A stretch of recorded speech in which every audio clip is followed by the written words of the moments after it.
요즘에 수험생들이 필수서 뭐예요? 이렇게 질문하시는 분들이 많아요. 그랬더니 답변들을 전부 다 그거 타사의 요약집 같은 거예요. 그냥 얇게 만든 책이에요. 방문각에서는 필수서라고 불러요. 아니라고! 그게 아니라고! 필수서는 요약집이 아니라고! 왜 이걸로 주 강의 교재로 쓰느냐 정확하게 알고 접근하시기 바랍니다. 우리 기본서라고 하는 단어 아시죠? 두꺼운 책. 그 다음에 타사에서 흔히 말하는 5, 6월 달 정도 되면 7, 8월 정도 되면 나오는 요약집이 있습니다. 핵심 요약집. 그 다음 방문각에서 지금 사용하고 있는 어떤 선생님 1월부터 쓰는 분도 있고 어떤 선생님은 3월부터 쓰기도 하고 필수서라고 하죠. 세 개를 비교를 간단하게 해드릴게요. 기본서는 이런 겁니다. 어머, 김백중의 가족 구성. 김백중 가족 구성이 김백중의 가족은 김백중을 포함하여 아내와 아들 및 딸 각각 한 명으로 구성이 된다. 그리고 김백중 방문각 공인중개사학원에서 10년째 부동산을 결혼하고 있다. 아내 이렇다, 아들 이렇다, 딸 이렇다. 기본서의 내용을 보면 이렇게 되어 있다고요. 그리고 시험에는 뭐 어떤 게 나올지 모르니까 다 이렇게 포함을 시켜가지고 쫙 적어 놓은 거죠. 요약집입니다. 요약집은 이걸 공부하고 난 다음에 책 두꺼우니까 이걸 이렇게 압축을 시켜 놓은 거예요. 문제는 여기 있는 내용이 여기 다 들어가 있는 거죠.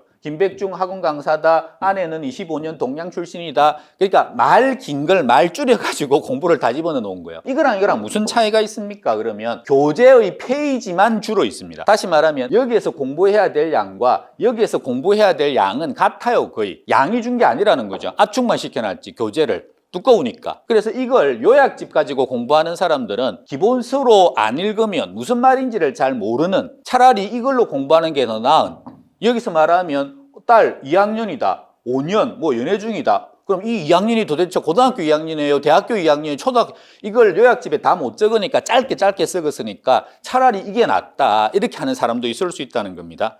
자, 그럼 방문각 필수서는 어떻게 되어 있습니까? 이렇게 딱 되어 있습니다. 다시 말하면 이거랑 비교하면 여기서부터 여기까지의 내용이 하나도 없어요. 필수서에는. 왜 없습니까? 출제 안 돼요, 이거. 혹시라도 출제된다 한들 이렇게 디테일하게 나오는 거 다 외우려 그러면 한 페이지에 이런 것들이 있는데 책이 1000페이지면 이거 1000개 외워야 되는데 이거 어떻게 외우냐고. 그러니까 과감하게 공부하지 마라. 대신에 얘가 나온다, 얘가. 김백중에서 제일 중요한 가족 구성이라고 하는 건 어떻게 되어 있습니까? 그러면 여기는 요 내용을 이렇게 적어 놓은 거죠. 이렇게 적어 놓은 것보다 김백중의 가족은 김백중을 포함해서 아내와 아들 및 각 딸, 각각 한 명으로 구성된다. 이거보다 이게 풀어가지고 더 쉽잖아요. 김백중의 가족은 김백중 더하기 아내 더하기 아내는 더하기 한 명 안 적어도 한 명이라는 거 아시겠죠?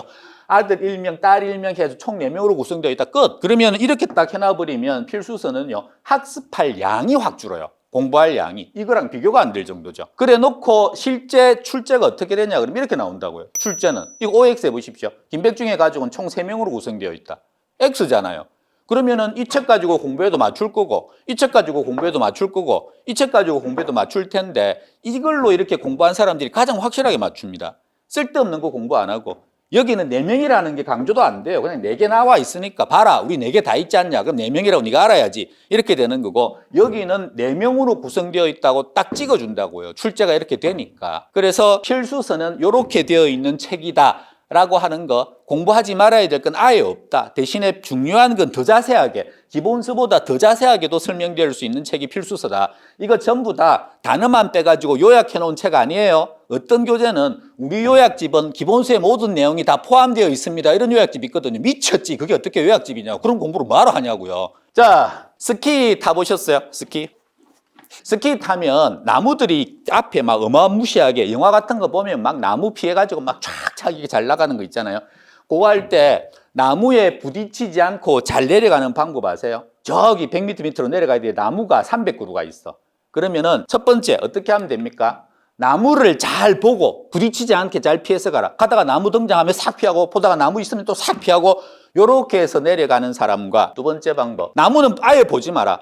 흰색 길만 쳐다봐라. 그리고 그 흰 길만 따라가라 라고 하면서 흰 길만 막 찾아가지고 이렇게 가는 사람, 누가 안 부딪히고 끝까지 잘 내려갈 것 같습니까? 이쪽입니다. 하지 말라가 아니고, 이거 나무 보고 나무에 부딪히지 마라 그러잖아요. 나무만 보여요. 아무리 안 부딪히려고 그래도 부딪히게 돼 있어요. 조금 전에 공부할 때 기본서 이거를 갖다 놓고 여기에서 이거 안 나옵니다, 나오는 건 이것만 집중적으로 나옵니다 라고 하면서 말을 해줘봤자 얘가 내 눈에 보이는 이상, 그리고 이런 숫자들이 막 보이는 이상 공부를 안 할 수가 없어요. 수험생이 혹시나 모르니까. 이렇게 해놓으면 똑같잖아요. 어차피 외워야 돼. 근데 이렇게 딱 해놓으면 공부해야 될 것만 눈에 딱 보이고 아예 안 해야 될 건 아예 없다니까요. 그러니까 이걸로 공부한 사람이 훨씬 적게 공부하고 시험장에서도 훨씬 높은 성적을 받는 거죠. 그래서 공부할 때는 이쪽 길로 따라가는 게 훨씬 좋은 방법이다. 나무는 치우고 하얀색 눈길만 남겨놓은 교재, 안 나오는 건 아예 없애버리고, 그게 방문각 필수서입니다. 필수서 필수서 안에 있는 내용만 잘 따라가면 가장 안전하게, 가장 확실하게 합격할 수 있는 방법이다. 합격 예문에 도착하실 겁니다.